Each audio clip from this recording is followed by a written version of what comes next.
avec vous. Et avec votre esprit. Évangile de Jésus-Christ selon saint Marc. Gloire à toi, Seigneur.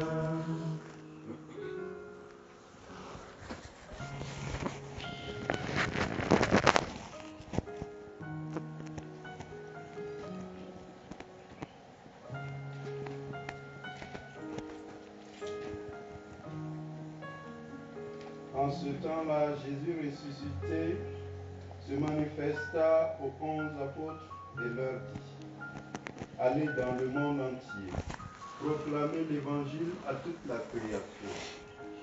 Celui qui croira et sera baptisé sera sauvé. Celui qui refusera de croire sera condamné.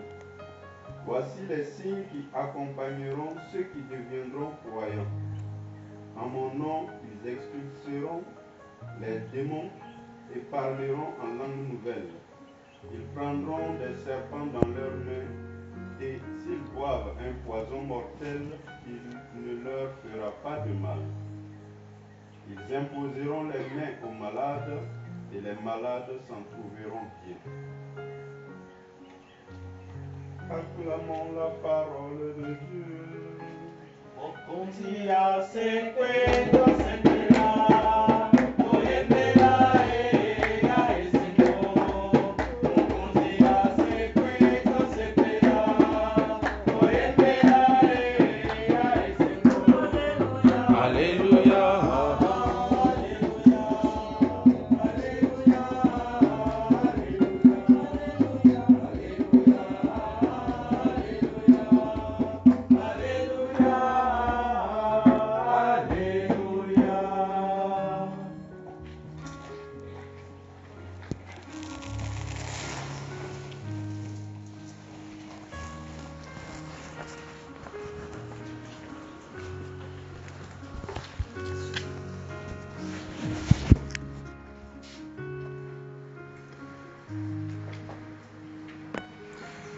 Chaque fois que nous célébrons cette fête de la conversion de Saint Paul, il me vient toujours à l'esprit ce que nous disait un de nos professeurs de théologie qui rendait compte un peu de ce que certains exégètes disent concernant Paul, concernant la place de Paul dans le collège des apôtres.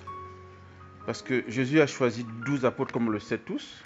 Il y a un qui a décidé de se donner la mort, c'est-à-dire de sortir de la mission du collège, du groupe de 12, Judas, et sa place était vacante.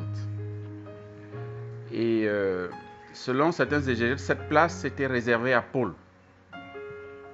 Dieu s'était réservé Paul pour pouvoir être le 12e apôtre, voilà, en remplacement de Judas éventuellement. Et il se trouve que, selon ces exégètes-là, Saint Pierre a été un peu pressé. Il a été un peu pressé lorsque, au Sénat, vous vous souvenez, il s'est levé, il a dit, écoute, il faut que, voilà, on comble le trou laissé par Judas en choisissant quelqu'un qui doit prendre sa charge. Vous connaissez l'épisode. On choisit Matthias et c'est plus un autre. Et puis le sort a fait que c'est Matthias qui a été choisi pour être le 12e apôtre. Et les aides s'appuient sur le fait que Pierre agissait avant la Pentecôte. Donc il n'était pas très inspiré. Selon eux, il n'était pas trop inspiré. S'il avait attendu la Pentecôte, il devait peut-être ne pas le faire. Il devait comprendre qu'il fallait attendre le choix de Saint Paul qui devait compléter le collège de 12. Mais bon, ça c'est l'exégèse. Bon, ça c'est une lecture qui n'est pas à rejeter tout de go. Mais bon, ce qui est fait est fait. Parce que la place de Paul se pose véritablement. Nous avons un 13e apôtre. Et non des moindres. Quelqu'un qui a fait un travail monstrueux qui même, moi, en lisant une fois les écrits de Sainte Catherine de Sienne, notamment son livre intitulé, je crois, les dialogues avec le Père appelle Paul, lorsqu'il parle de Sainte Catherine, le glorieux Paul. Dieu le Père appelle Paul le glorieux Paul. Donc c'est dire sa place, et c'est pas pour rien qu'il est célébré. Lorsqu'on fait la litanie des saints, il est célébré, il est invoqué à la suite de Pierre, ou bien avec Pierre. Saint Pierre et Saint Paul priaient pour nous. Et même s'ils sont célébrés ensemble à la solennité n'est-ce pas, le 29 juin. Donc pour dire combien Paul est même on peut dire l'aile charismatique de l'Église. Parce que si Pierre symbolise l'institution, Paul a le porte-parole, le porte-étendard de la dimension charismatique de l'Église. Puisque, voilà, grâce à lui, on a quand même 13 livres n'est-ce pas, qu'on a retenu, n'est-ce pas, de lui. Et nous avons un grand trésor à partir de ses écrits. Alors, pour parler de ce que nous avons entendu dans la première lecture, notamment, parlant de du récit de sa conversion, ce qui me frappe en tout cas, il y a beaucoup de choses. Hein. C'est vrai qu'on n'épuiserait jamais ce récit, la conversion de Saint Paul. On peut me dire, certains parlent de l'illumination de Saint Paul et non de la conversion, mais il y a une véritable conversion. Parce que Dieu commence par l'aveugler. Dieu commence par le rendre aveugle. C'est-à-dire que le fait comprendre que tu es dans la ténèbre lorsque tu t'en prends à moi. Lorsque tu entends, même si tu es un vrai juif, jusqu'au bout des ongles, tu es dans la ténèbre parce que depuis que je suis là, il y a basculement. Il y a changement. Et tu dois rentrer dans cette nouvelle naissance. Tu dois accepter de naître de nouveau pour voir le monde nouveau que je te propose. C'est pourquoi il le rend aveugle.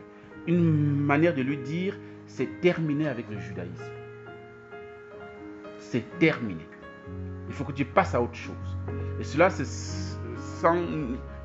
sans nous rappeler que c'est un peu ça qui s'est vécu, on peut dire, hein, à la transfiguration.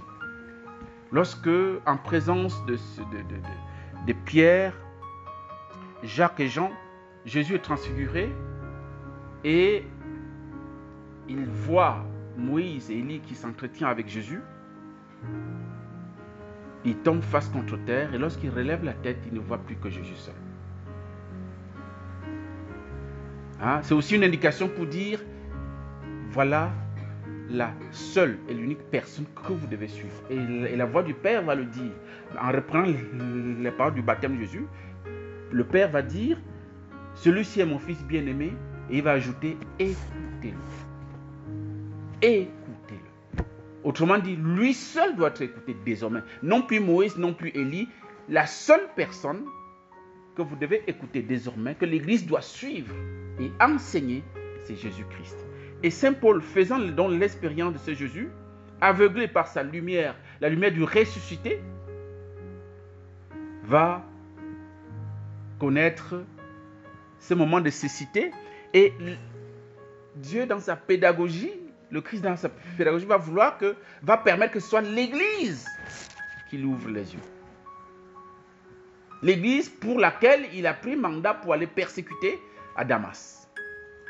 C'est cette Église-là, qui est son corps, qui va ouvrir les yeux à Paul. Et on va comprendre très bien qu'après la théologie de Paul va être marquée par une ecclésiologie très profonde.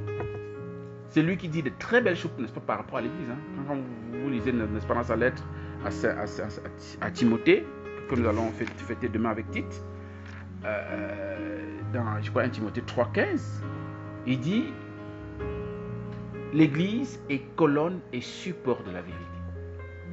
Il a des mots comme ça très forts, n'est-ce pas, très forts, n'est-ce pas, concernant l'Église. C'est encore lui qui dira que l'Église est épouse du Christ et que c'est un grand mystère, le mystère de l'union intime, nuptiale, si on peut dire, entre le Christ et son corps qui est l'Église.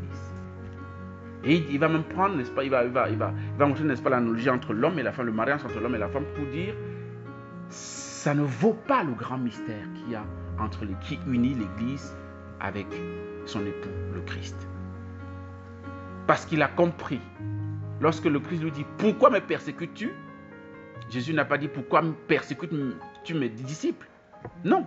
Pourquoi me persécutes-tu? Et Saint Paul va développer aussi, n'est-ce pas, la théologie sur, n'est-ce pas, l'écologie sur le corps du Christ. Nous formons un seul corps, chacun à sa place et ce corps, c'est le Christ dont il est la tête. Donc, à l'école de Saint Paul, franchement, nous pouvons apprendre beaucoup de choses. Nous pouvons apprendre à grandir dans l'amour de l'Église. Dans l'amour de l'Église, en sachant que chaque fois que nous avons une parole déplacée contre l'Église, nous blessons le Christ. Nous touchons le Christ. On ne peut pas mal parler de l'Église. Je dirais en vain. Un peu comme on ne prononce pas le nom de Dieu en vain. On ne peut pas mal parler de l'Église en vain. Ce n'est pas possible. Parce que tu touches au Christ, tu touches à son épouse, avec qui il forme un seul corps. Que le Seigneur nous aide par la prière de Saint Paul aujourd'hui, à grandir, à demander la grâce de l'amour de l'Église, qui est la même chose. Il y a identité numérique entre l'Église et le Christ. Il n'y a pas de séparation possible. Et comme j'aime souvent le dire, le jour où, en fait, on ne peut même pas séparer, il n'y a pas d'Église sans le Christ. Lorsque vous séparez l'Église du Christ, il n'existe plus d'Église. Elle cesse d'exister. Parce que l'Église, c'est le corps du Christ. C'est le corps du Christ. Et prions aussi pour que l'Église continue cette mission que le Christ, n'est-ce pas, lui a donnée. N'est-ce pas, c'est ce que nous avons entendu, n'est-ce pas, dans l'Évangile. Aller dans le monde entier, proclamer l'Évangile à toute la création. Quelles que soient les épreuves, que l'Église ne se taise jamais. Parce que l'Église, c'est celle de la terre et lumière du monde. Et l'Église, c'est nous. L'Église, c'est nous. N'attendons pas d'être parfaits pour pouvoir annoncer le Christ. Annonçons-le à temps et à contre-temps. Bien sûr, en nous mettant toujours sous la parole de Dieu. C'est elle qui nous purifie, c'est elle qui nous protège.